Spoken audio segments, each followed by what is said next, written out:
The bong of the morning bell jolted Darian upright. He was late. Usually he woke long before the bell when he was on breakfast duty, but with the stress of the night, he'd overslept. As he hopped up, he scanned the room, and he caught his roommates doing the same, all except Micah, who rolled over and pulled his blanket up to his ears, and Lowry. Lowry's bed was empty. Darian glanced at Seb, Lowry's closest friend. The blonde-haired boy was turning a frightening shade of green as he stared at Lowry's blanket lumped at the foot of his bed. The dormitory door flung open, making Darian jump.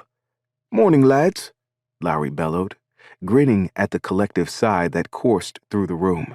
He jokingly patted Seb on the cheek, knocking his glasses askew. "Surely you didn't miss me that much. I only went to the loo." Seb laughed, but Darian saw how he swallowed hard as he straightened his glasses. "God has protected us," Ivic said.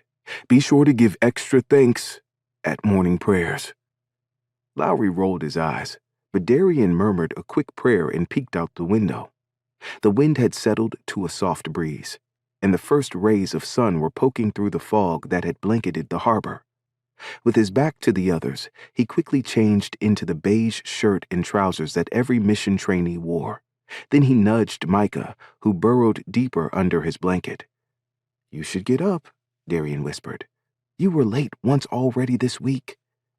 Micah let out a long breath, but he sat up and yawned, smoothing the bed-tossed mane of his wavy brown hair. His stomach growled. Then a deeper sound rumbled from beneath his covers. He fanned his blanket in Darian's direction. Darian plugged his nose. "God, that's disgusting," Pish groaned on Micah's other side.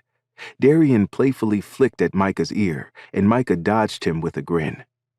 As Darian slipped on his shoes and headed for the door, he noticed Harrigan making his bed with his head dipped low.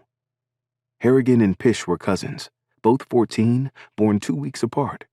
Harrigan was darker than Pish, with skin tanned from working outdoors and deep brown eyes that looked even more shadowed than usual that morning.